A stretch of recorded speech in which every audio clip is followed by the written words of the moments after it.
welcome to Poznan in Poland for the ICF Canoe Polo World Championships. After hosting a World Cup canoe sprint event in May and the Euro Football Championships in June, the beautiful, historic university city of Poznan welcomes the best canoe players on the planet for a festival of highly skilled, adrenaline-packed action. The game first played in Scotland in the 1880s has its World Championships every 2 years, and after Milan in 2010, the Malta Regatta course takes over the responsibilities for 2012. But just in case you're not familiar with the rules, before we start the action here, a quick recap of the essentials of the game.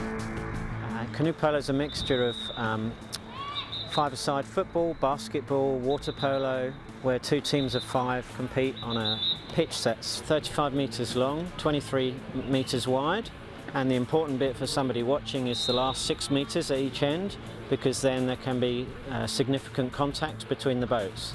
An attacking player can move a defender half a metre with sustained contact, break that contact and then do the same again. So the last 6 metres are really competitive. In the centre of the field, they should not be touching each other as much, but as you've seen, it can get really aggressive, but aggressive and safe. There can be lots of aggression, fantastic entertainment, but no injuries. It's great. 2 metres into the air, they're 1.5 metres wide, 1 metre high, and quite amazing the way the goalkeepers managed to stop it with their blades. So yes, it's a blade above their head, the ball's coming in at crazy speeds, and yeah, you would imagine that they would never stop it, but somehow the skills are amazing.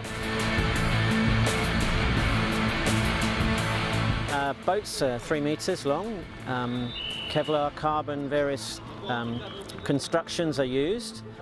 We introduced integrated bumpers a couple of years ago, which has changed the style of the boat. They're built into the front and looks much better for spectators. Face guards are needed. There used to be too many serious injuries, not deliberate, but a paddle sometimes hitting a face. And probably the big difference with polo and some of the disciplines is the thickness of the paddles needs to be wide enough that if somebody is chopped on the hand, it doesn't cause an injury. It's 2 halves of 10 minutes with a 3-minute half time, which we feel is good for television, an advert break, etc., etc., and we're trying to promote it in that style. 10 minutes is really hard work, and now for games that there is a result needed, is golden goal. So 5-minute sets of golden goal. It's been asked by some countries for many years, and a really big decision for the International Federation to change it. We were concerned that we would lose a lot of tactics, like basketball or some sports, that the attractive things for spectators is sometimes the pressing or 5-out game, and we were concerned with 60 seconds that would disappear. It's not. It did for the first few months, with people thinking, oh, it's just attack, defend, attack, defend. That's gone now. The coaches are becoming more adventurous again, and as with Australia, Switzerland yesterday, there was a full pressing game for quite a lot. The bonus is that it gets reset, so if a team fouls, there's another 60 seconds, so it's good. And the scorelines have really gone up, so spectators are much more involved, as you can hear from the noise here. World Games is regarded as the pinnacle at the moment. Top 6 men and women's teams go to the World Games every 4 years. So next year is in Cali in Colombia. That will be the 3rd time, which makes canoe polo a core sport in that multi-sport event. We would obviously like to be in the Olympics. The reality is the number of accreditation places, it's unlikely. But as with the X Games and sponsors, canoe polo can become enormous, and the media is definitely, like you, paying more attention, and it's different.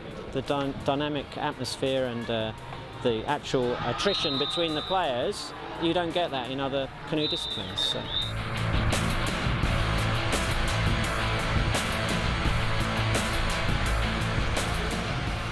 So now, on to the action. The fans are out in force to cheer on their compatriots. The first match we're going to watch today is the final of the women's under-21s, with France taking on Germany. France, by the way, the reigning world champions. There's certainly no holding back. as they all get stuck into this early action. France letting the ball doing the work. A quick 1-2. Long shot, and that's 1-0 to France after 5 minutes of play from Cécile Ringbach.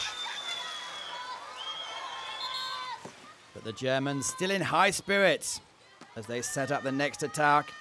Passing the ball around, they move up the pitch. That's 4 players involved in this move. Left-handed German number 2, Lena Bartels, levels the score 1-1. 10 minutes of play gone. It's the half-time break. The girls gather around the coach, catch their breath as well, of course, rehydrating. Still all to play for. The second half begins. Players, of course, have changed ends. It's a frantic battle. Who's going to be the first to get to the ball? It's Svenja Schaeper who takes possession. French, they have time to regroup and set up the defence as the German launch another attack.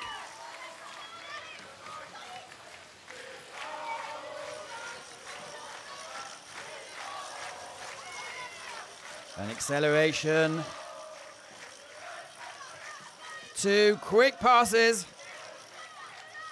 And Judith Gerber takes possession, fires the ball into the back of the net. Germany take the lead after 11 minutes of play.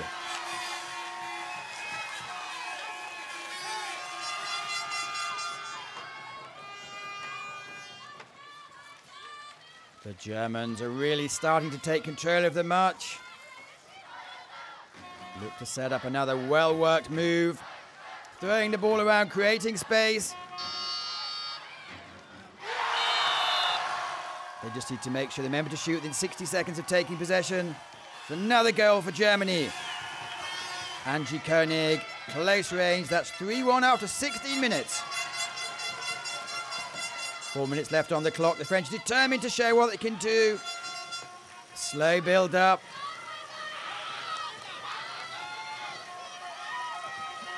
But the ball's travelling in the right direction. That's France back in the game. Julie Roux fires home, unchallenged from 12 metres out. Coming towards the end of the game. Careful, it looks like the French have put all their eggs into one basket. No one in the goal.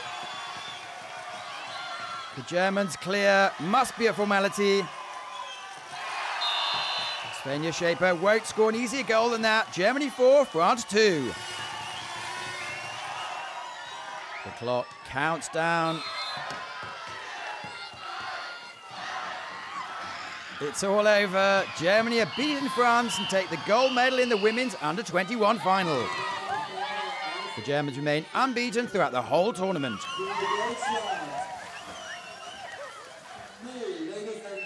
And now on to the men's under-21 final, with France taking on Great Britain. And after this match, there'll be a new world champion as Great Britain put out the reigning champions, Germany, in the semi-finals.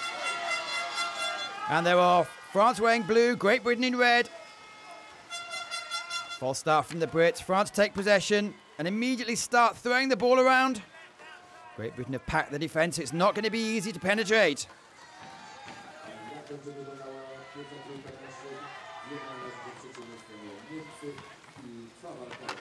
After 8 rapid passes, GB take possession.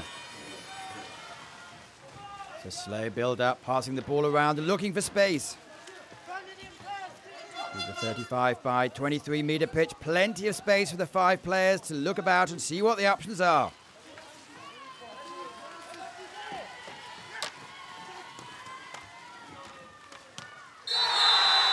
Great space. GB, Pete Neal, first to mark. That's 1-0 to Great Britain after just 8 minutes of play. The action stays with Great Britain as the ball's dribbled up the right-hand side. Switches across, clever move. That's Ross Montgomery, 2-0 to Great Britain from 3 metres out after 9 minutes. And that seems to have silenced the French crowd.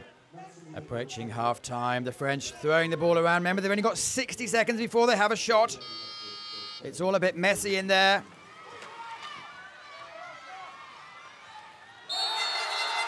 But Christophe Bellert takes control, finds space, fires home. And France are back in the match. Half-time, Great Britain 2, France 1. The game's still wide open.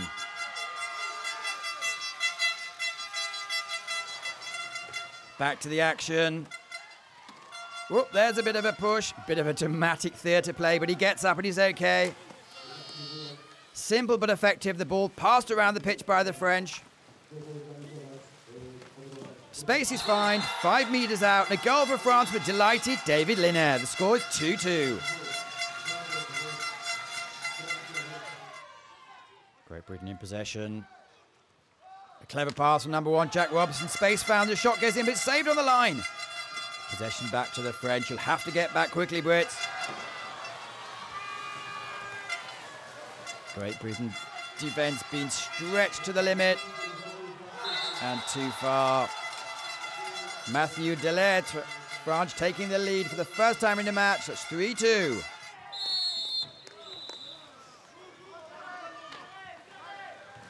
Another turnover, some careless Great Britain play. The French steal the ball, another quick attack. Sprint up the line, simple pass. And a two-handed push of the ball into the back of the net. That's Camille Richer. France 3 goals in 3 minutes to take control of the match. The French crowd are making themselves heard. They always roar when their team are winning. It's 4-2 now, but it's not over yet. Great Britain break the line. And there's a goal. Peter Neal. Goalkeeper had no chance. Goal in the 19th minute. It's too late. France win. A very excited Frank Besson and his colleagues celebrate the under-21 victory. Great Britain take the silver. And with the sun shining over the Malta Regatta course, you can see the finishing tower in the background, which is used, by the way, for the canoe sprint races. And here we go. Whenever there's a gathering of New Zealand men occasionally perform the haka, a spectacle is always guaranteed. And the ladies of the Australian team seem to appreciate the display.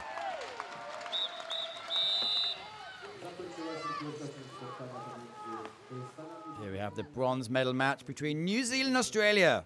And just to make the match more interesting, both sides have decided to play in virtually identical kit. The ball, if it crosses the line, it's a goal. The referees have said yes. Eliza Enting-Hawke scores for Australia after 8 minutes. Can New Zealand recover and show what they're made of? The approach to Australia goal with some clever dribbling.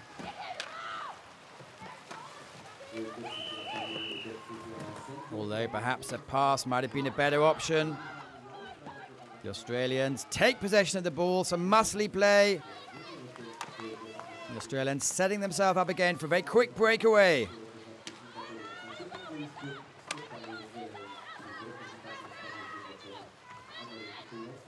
Finally reaching the hands of Rebecca Jennings, number 7 for Australia. Buries the ball in the back of the net, and that's 2-0 to Australia after 8 minutes of play.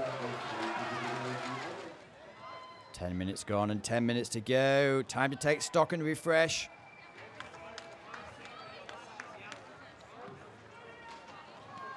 New Zealand fans a little bit more subdued than a few minutes ago. The second half flies past, no further goals, and at the end of some fierce competition, Australia win the match and take the bronze medal.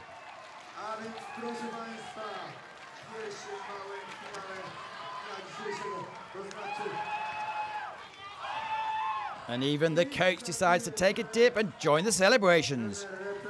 As a team, we've always wanted to walk away and have something to demonstrate, to show the hard work that we've put in to get to this point, and we are so happy to walk away with a bronze medal. This is the best Australia has done in over 10 years, so we are over the moon, absolutely. Back to the men. And Australia will take on France as the players warm up before the action starts for the senior bronze medal match. The referee will throw the ball into the middle of the pitch. The fastest canoer then will paddle like Billy O to get the ball first. Rob Sims, number 1 for Australia, completely fearless, keeps hold of the ball. Now that's devotion to the team.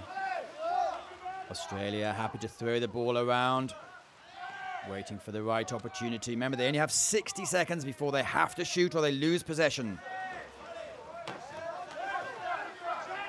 Bit of a sprint into the 6-meter zone. And that's Matt Moore, number 3, sneaks a goal in the first minute for Australia. Australians are back on the attack, putting relentless pressure on the French defense. So they throw everything forward.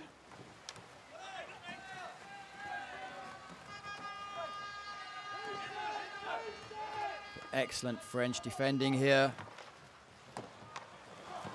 A costly error. The French steal the ball.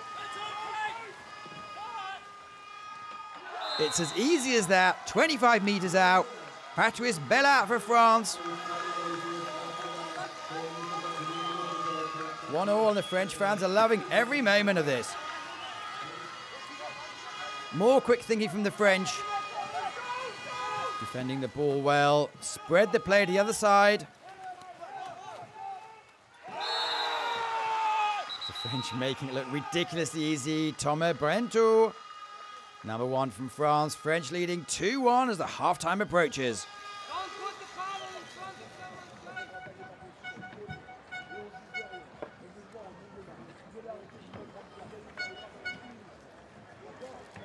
Halftime break, 3 minutes. Just to go back to basics. 5 players on the pitch at any one time. Substitutions made when you like from behind the goal line. Second half started the same way as it finished. The French dominating the early play. Vivian Thaby switches hands for burying the ball in the back of the Australian net. France lead 3-1.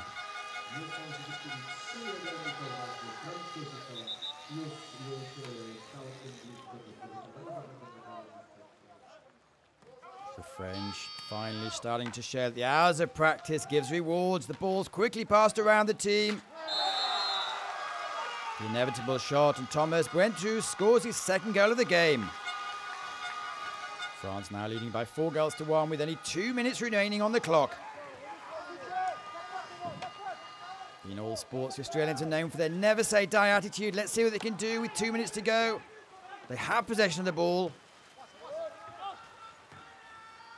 That's sloppy defending. That's a goal for Josh Holmes, number 7 for Australia. The score is now 4-2 with a minute to go.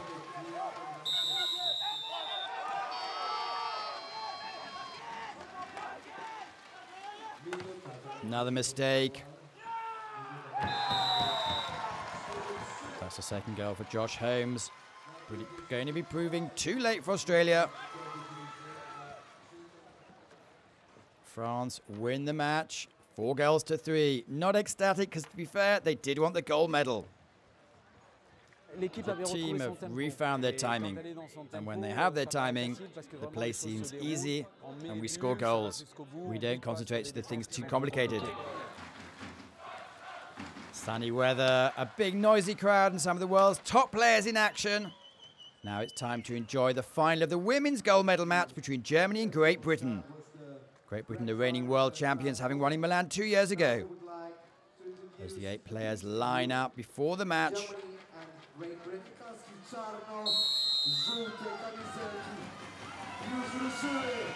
There we go. A frantic start with Great Britain determined to show who their boss is as they take early possession.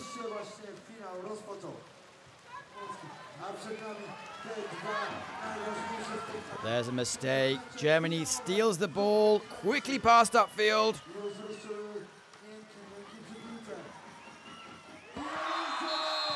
Alexander Bonk from Germany, number 2, able to catch the ball before throwing it two-handed into the net. Germany take the early lead in the first minute.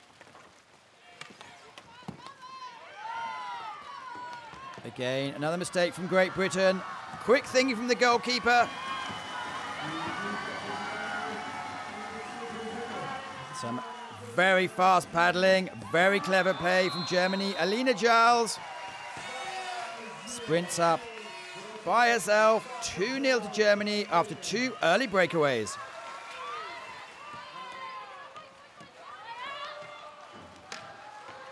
At last, finally the Brits are showing some spirit. They win back the ball. A clever backhanded pass.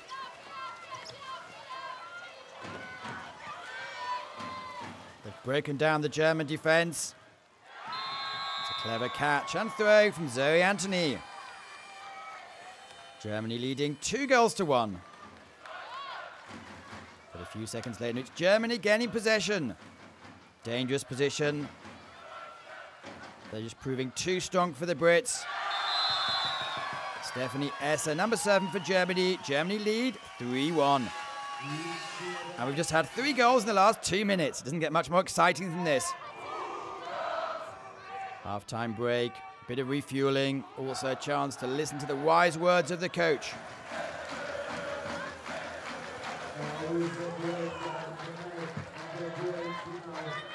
The Germans loving every moment of it. The second half starts.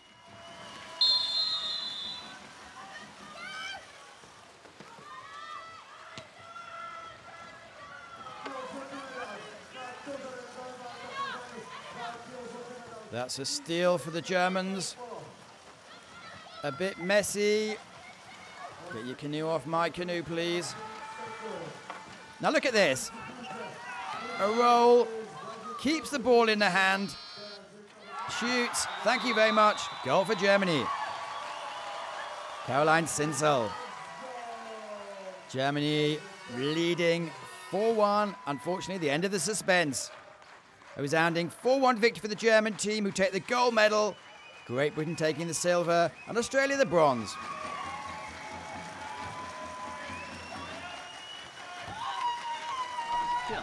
Yeah, it just feels great in front of this area of all the people that came over from Germany. Just great to win here. It's never easy in the semi-final, but I really like to see how the team worked out, and yeah, the result was pretty good for us.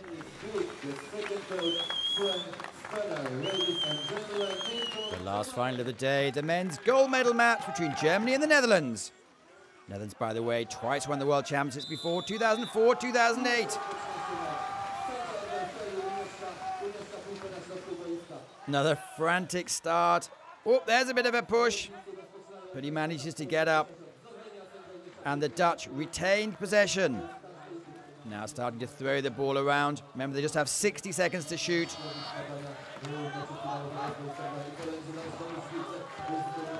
Dutch number 7, Joran Hallegraaf, calling the shots. Takes possession. No messing there. 1-0 for the Netherlands.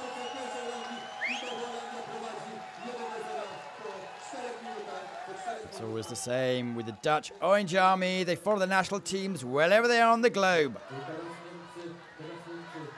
The Germans now preparing to throw the ball around while looking for an opening.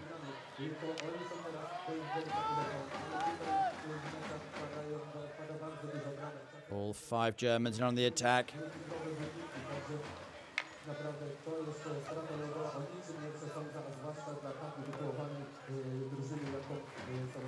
Got to shoot soon.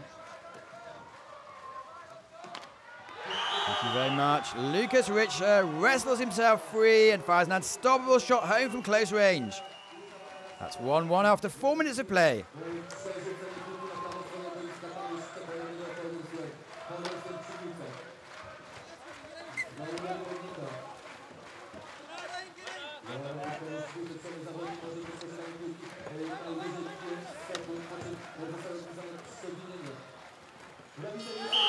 More close range stuff. Damage with the right hand, shoots with the left. Jerome Dibbenink for Netherlands. Some wise words to motivate the team. 10 minutes of action to go. Will you get the silver? Will you get the gold?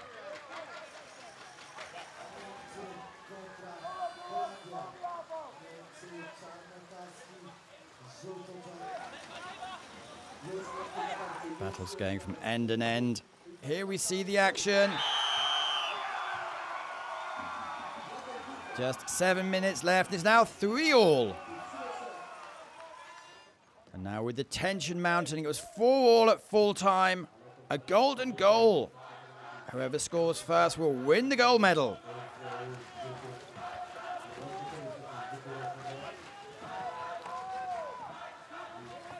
Dutch have the advantage. Jerome Diebenink scores the third goal for himself. Netherlands win 5-4. That's some serious celebrating. The Netherlands win the gold medal.